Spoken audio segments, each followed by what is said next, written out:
তিতাসে যুবদল নেতা লতিফ হত্যা, আসামিদের গ্রেফতার ও ফাঁসির দাবিতে মানববন্ধন, প্রতিবাদ সমাবেশ ও ঝাড়ু মিছিল।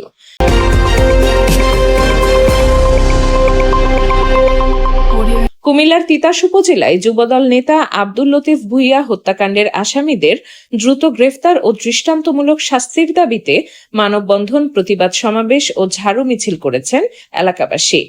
ঘটনার ২০ দিন পেরিয়ে গেলেও কোনো আসামি গ্রেফতার না হওয়ায় ক্ষোভে ফুঁসে উঠেছেন নিহতের স্বজন ও স্থানীয়রা। রোববার ৩১ মে সকালে উপজেলার ৬ নম্বর ভিটিকান্দি ইউনিয়নের মানিককান্দি সরকারি প্রাথমিক বিদ্যালয়ের সামনে এ কর্মসূচি অনুষ্ঠিত হয়। এতে নিহত লতিফ ভুঁইয়ার পরিবারের সদস্য, আত্মীয় স্বজন সহ স্থানীয় শত শত মানুষ অংশ নেন। সমাবেশে বক্তারা বলেন, গত ১১ মে মানিককান্দি গ্রামের বাসিন্দা ও বাংলাদেশ জাতীয়তাবাদী যুবদলের নেতা আব্দুল লতিফ ভুঁইয়াকে পূর্ব পরিকল্পিতভাবে প্রকাশ্যে নৃশংসভাবে হত্যা করা হয়। এ ঘটনায় তিতাস থানায় একটি হত্যা মামলা দায়ের করা হলেও এখন পর্যন্ত এজাহারভুক্ত কোনো আসামিকে গ্রেফতার করতে পারেনি পুলিশ। বক্তারা অভিযোগ করেন, ঘটনার পর দীর্ঘ সময় অতিবাহিত হলেও তদন্তের দৃশ্যমান কোনো অগ্রগতি নেই। এতে নিহতের পরিবার ও এলাকাবাসীর মধ্যে চরম হতাশা ও ক্ষোভ বিরাজ করছে।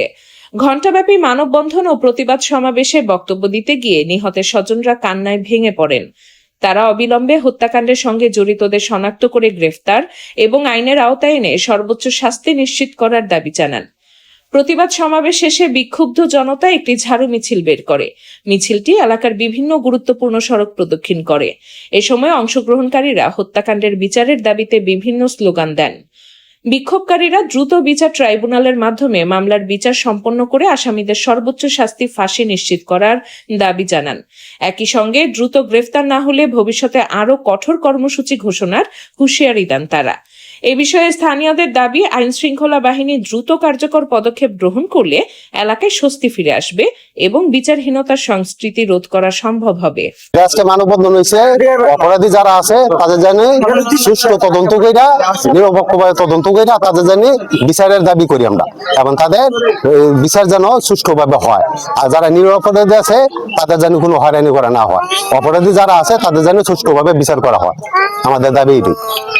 আমরা দাবি করি ফাঁসি চাই। যারা মৃত্যু তারা লতিফকে মারছে তাদের ফাঁসি চাই। মানে বন্দুকটা দেওয়ার বিষয়ে ফাইমে শব্দ করছে। এখন ভাইয়ের নির্মম ভাবে যে হত্যা করছে একটা লোকের জানতেন তো তার ফাঁসি চাই বা তার বিচার চাই। কিন্তু আমি সর্বোচ্চ মানে আমার নিজের দেখাই কথা বলছি, কেউ আমাদের কথা বললো নাই বা কিছু করে না। আমি নিজে চোখে দেখছি আমরা দুজন মানে পিস্তলটা তারাই না আপনার ভাইয়ের হাতে দেওয়ার চেষ্টা করছে। মানে তারাই 3 বার ফুসা দিছে। ভাইয়ের ভিডিওগুলো যেটা আমি করছি, আমি নিজে করছি ভিডিওগুলো। এই ভিডিওগুলোর মধ্যে ভাই নিজে বইলা গেছে। আর আমরা নিজে সোয়া দেখছি, আর আমি নিজে সোয়া দেখা। আমরা দুটো বোনে একসাথে, আর কেউ ছিল না। মানিককান্দি আর কেউ ছিল না, আমরা দুটো বোনে ছিলাম।